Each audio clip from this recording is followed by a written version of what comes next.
बिस्मिल्लाहिर्रहमानिर्रहीम। अस्सलाम वालेकुम। आज हम आलू की कतलियाँ बनाएंगे टमाटर की चटनी के साथ। बहुत मज़े की बनती है और बहुत जायक़े वाली बनती है। आप लोग ज़रूर ट्राई करिएगा। अगर मेरी रेसिपी आप लोगों को पसंद आती है तो लाइक शेयर कमेंट्स करें, सब्सक्राइब भी किया करें ताकि मेरी वीडियो आप लोगों को सबसे पहले देखने को मिले खाना पकाने से पहले। बिस्मिल्लाहिर्रहमानिर्रहीम। दुरूद शरीफ लाज़मी पढ़ा करें, इससे खाने में बरकत होती है और जायक़ा भी बढ़ता है। चलते हैं अपनी रेसिपी की तरफ। आधा कप हमने ऑयल लिया है कढ़ाई में।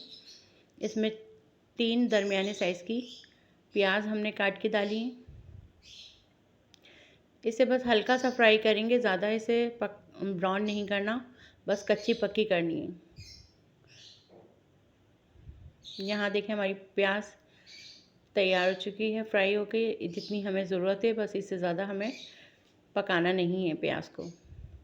अब इसमें हम 4 दरमियाने साइज़ के टमाटर डालेंगे, 3 से 4 हरी मिर्चें डालेंगे। आप अपने टेस्ट के हिसाब से ज़्यादा भी डाल सकते हैं हरी मिर्चें।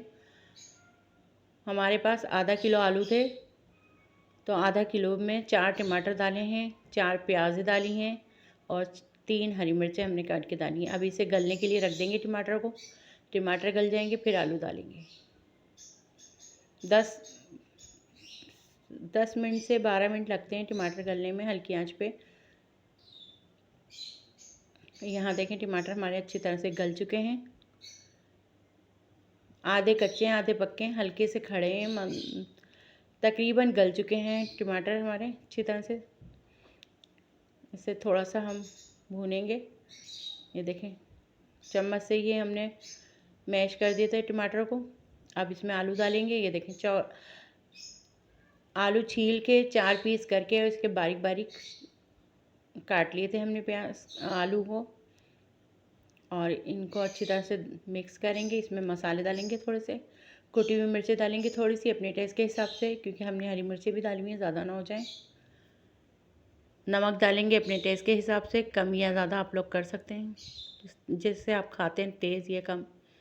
मैंने आधा चम्मच डाला है। थोड़ा सा पानी डालेंगे इसमें आलू गलने के लिए।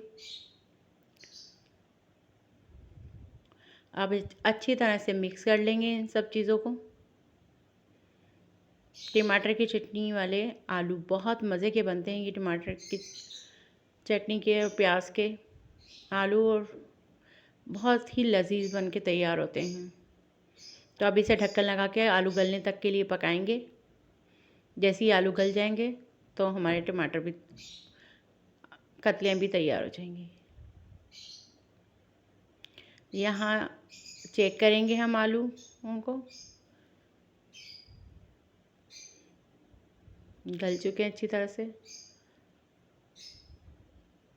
बिल्कुल अच्छी तरह से गल चुके हैं। बस इसे अब भूनेंगे, तेज़ आंच करके हम भून लेंगे यहाँ पर अच्छी तरह से।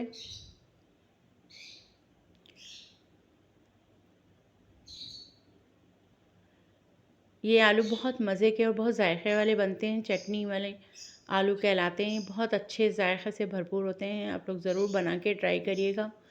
अगर कुछ बनाने का दिल नहीं चाह रहा तो ये आलू बना के ज़रूर खाइएगा। आप रोटी से खाएं, पराठे से खाएं, बहुत मज़े के बनते हैं ये आलू की सालन, बहुत ही लजीज। यहाँ पर हमने थोड़ा सा हरा धनिया का इस्तेमाल किया है। हरा धनिया डाल के इसे मिक्स करेंगे। तैयार है हमारी आलू की कतलियाँ,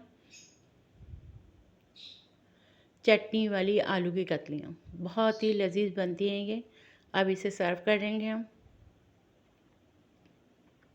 यहाँ माशाल्लाह सर्व कर दिया और बहुत ही जायक़े वाली और बहुत मज़े की बनी थी और बहुत अच्छी बनती है ये टमाटर और प्याज की चटनी वाले आलू की कतलियाँ। बहुत जायक़े वाले बनते हैं। आप लोग इसे पराठे से खाएं, रोटी से खाएं, चपाती से खाएं, दाल चावल के साथ खाएं। बहुत ही मज़े की बनती हैं ये आलू की कतलियाँ। तो आप लोग ज़रूर ट्राई करिए। चलती हूँ, दुआ में याद रखें। जहाँ रहें खुश रहें, आबाद रहें। अल्लाह हाफ़िज़।